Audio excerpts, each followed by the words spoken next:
Buenos días, bienvenidos a todas y a todos al segundo Congreso Internacional de Innovación en la Docencia e Investigación de las Ciencias Sociales y Jurídicas, bajo el lema Hacia la consecución de logros extraordinarios en los procesos de aprendizaje.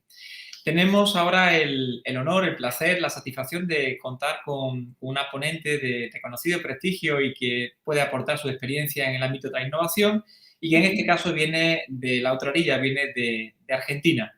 La profesora Ornella Banchilota, que es abogada, maestranda en Derecho Internacional de los Derechos Humanos, es profesora adjunta en Derechos Humanos y Garantías en la Universidad de Buenos Aires y ha sido directora de la Comisión de Educación, Ciencia y Tecnología en la legislatura de la Ciudad Autónoma de Buenos Aires. Actualmente es directora general en Relaciones Internacionales y Cooperación. Buenos días, Ornella. Gracias por participar, gracias por encontrar un hueco en tu agenda.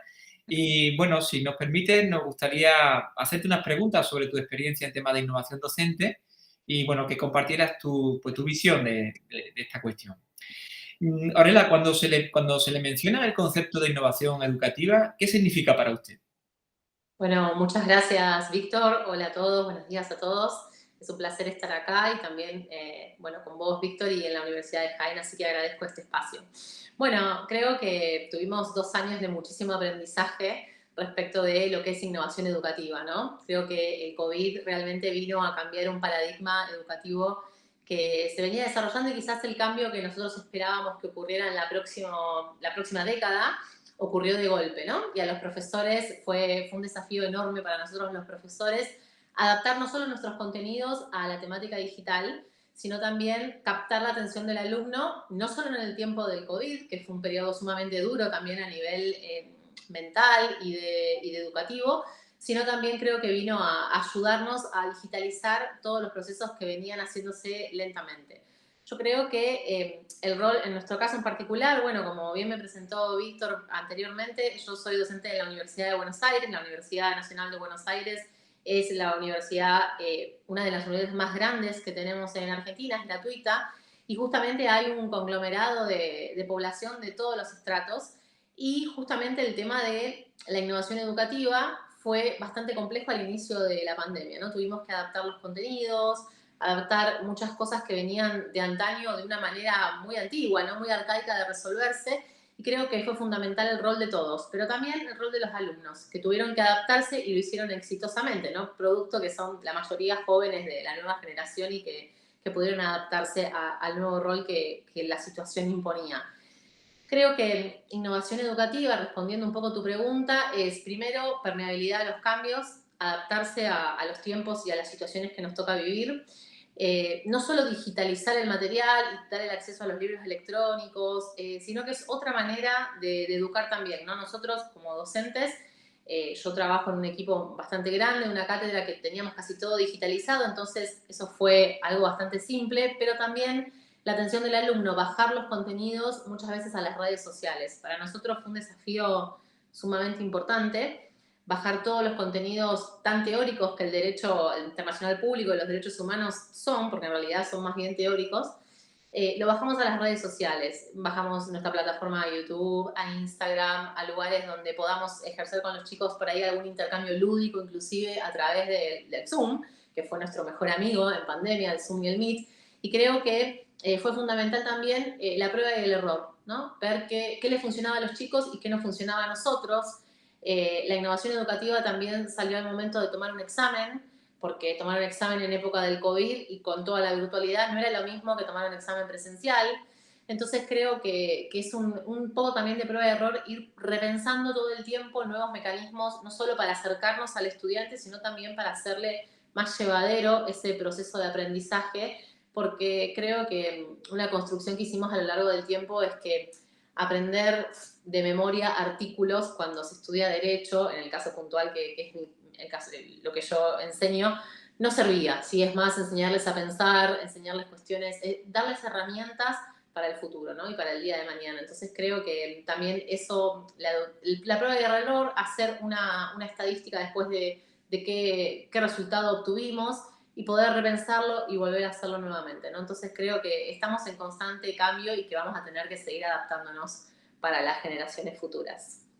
Bien, pero Ornella, usted ha estado refiriendo, ha hecho referencia a los cambios, a las innovaciones que de forma quizás forzosa nos hemos visto todos y todas obligados a incorporar la educación superior a causa del COVID, pero más allá de esta situación transitoria, más allá de esta innovación a la que todos de forma, ya digo, forzosa hemos tenido que asumir, ¿cuáles son los aspectos que usted cree que se deberían tener en cuenta a la hora de gestionar y organizar una educación universitaria de calidad? Es decir, ¿qué aspectos cree usted, de forma general, que deberían tenerse en cuenta más allá de las nuevas tecnologías, más allá de la planificación? ¿Qué aspectos cree usted que deberían tenerse en cuenta en esa nueva gestión de calidad?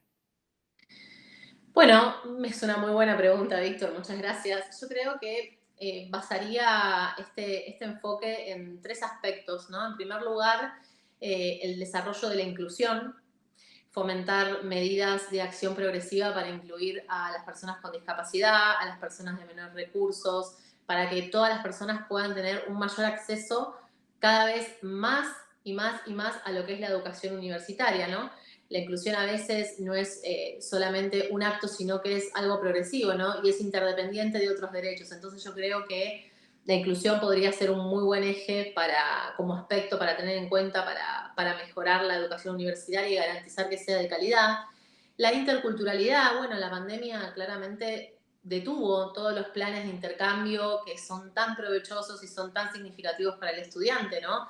El intercambio con otras culturas, con otros países, que los estudiantes puedan tener becas al exterior, que puedan hacer algún intercambio académico, cursar un semestre o un cuatrimestre. Nosotros tenemos cuatrimestres, sé que en Europa tienen semestres, un intercambio en otra universidad, porque no solamente es el hecho de viajar y de estar en contacto en otra universidad o vivir la vida en otra universidad, sino que también es muy importante el intercambio con otros colegas, porque esos estudiantes que uno a veces lo pierde de vista, cuando yo era estudiante quizás no tenía tan en cuenta que esas personas me iban a acompañar toda la vida profesional, ¿no?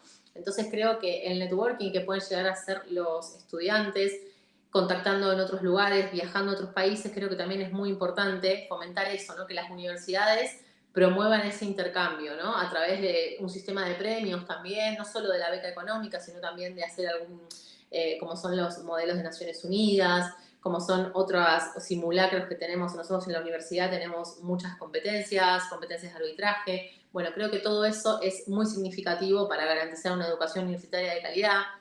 Como dije en la pregunta anterior, creo que saberse de memoria un artículo o un código no sirve de nada si uno no sabe aplicarlo. Y los chicos, los estudiantes, las y los estudiantes lo que hacen a través de este tipo de situaciones, tienen que resolver situaciones cotidianas y profesionales cuando aún son estudiantes. Y eso les permite aprender muchísimo. Creo que ese es un segundo eje muy importante, el intercambio y la interculturalidad.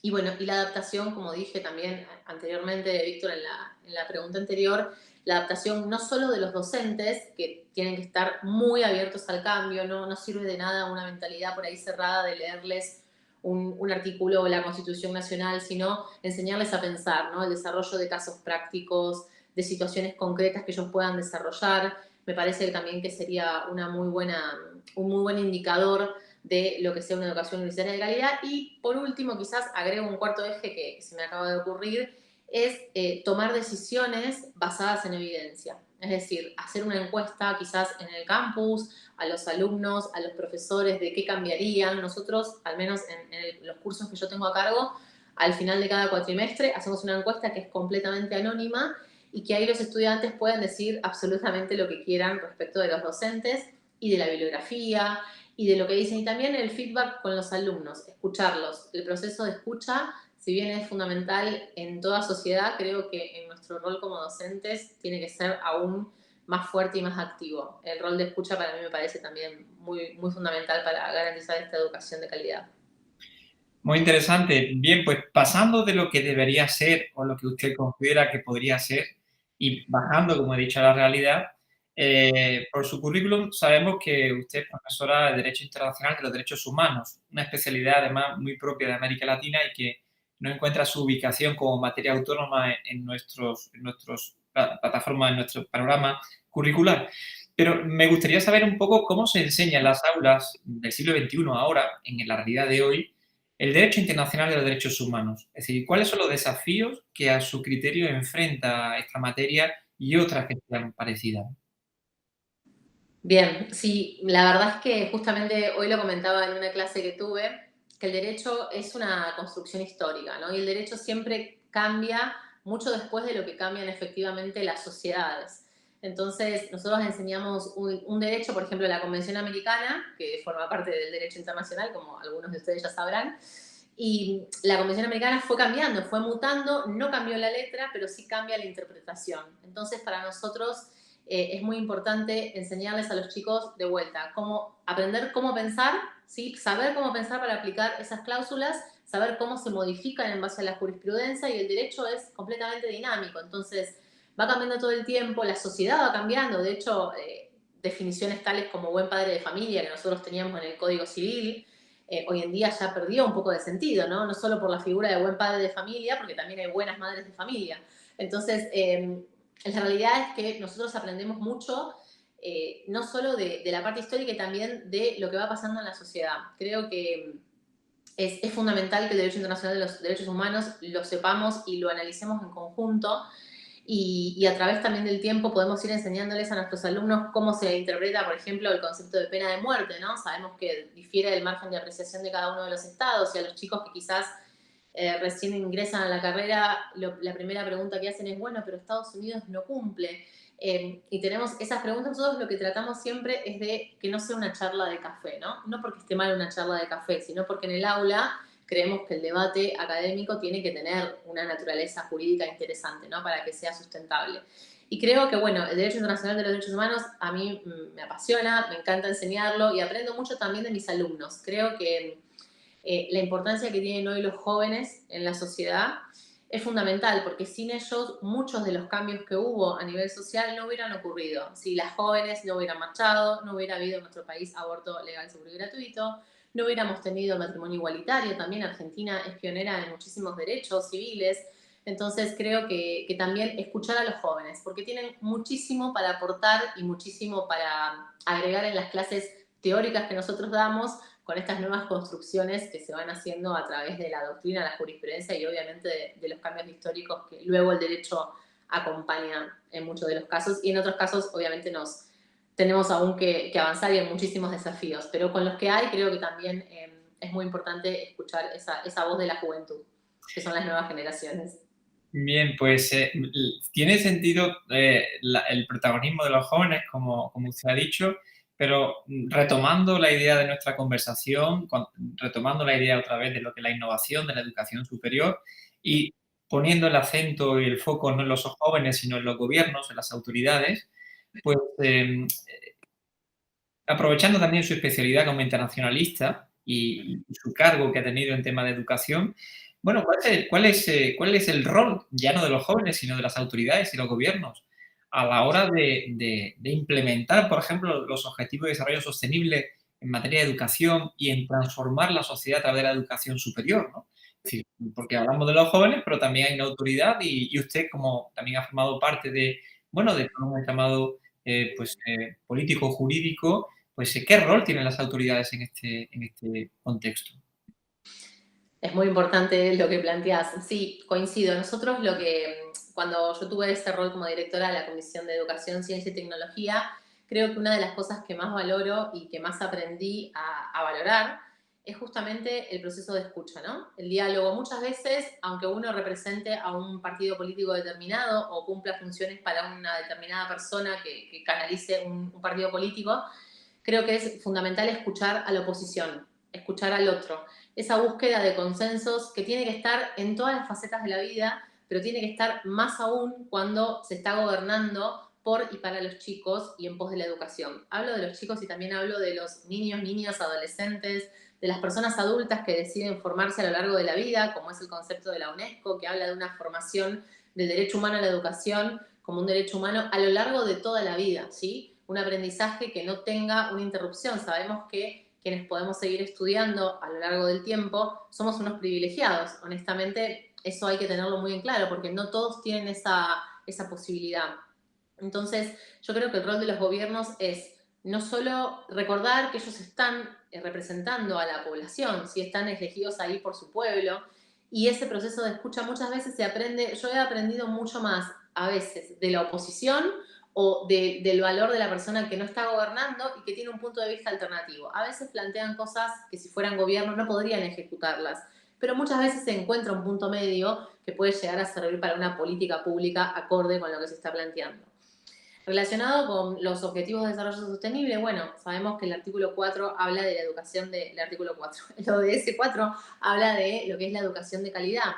Y bueno, justamente esa educación de calidad no solo es un conglomerado de todo lo que venimos hablando hasta ahora, sino que también es muy importante el rol de los gobiernos, cómo los gobiernos canalizan su agenda para el cumplimiento del ODS 4 y de muchos otros que también se relacionan, porque el derecho a la educación viene relacionado con muchos otros derechos humanos básicos. ¿Sí? Las personas generalmente que no tienen acceso, por ejemplo, a una vivienda digna, generalmente tienen un cercenamiento del derecho humano a la educación, o el derecho a la integridad, o el derecho a la propiedad. Entonces, bueno, creo que el rol de los gobiernos es nuevamente intentar escuchar a la población, a los diferentes partidos políticos que componen el país, y esto no hablo solamente de Argentina, hablo en general de todos los estados, y creo que eso, y digamos, orientar su agenda en pos de los objetivos me parece la salida que deberían buscar todos. Nosotros en Argentina tenemos tanto el Poder Ejecutivo de la Ciudad de Buenos Aires, el Poder Legislativo, y también a nivel nacional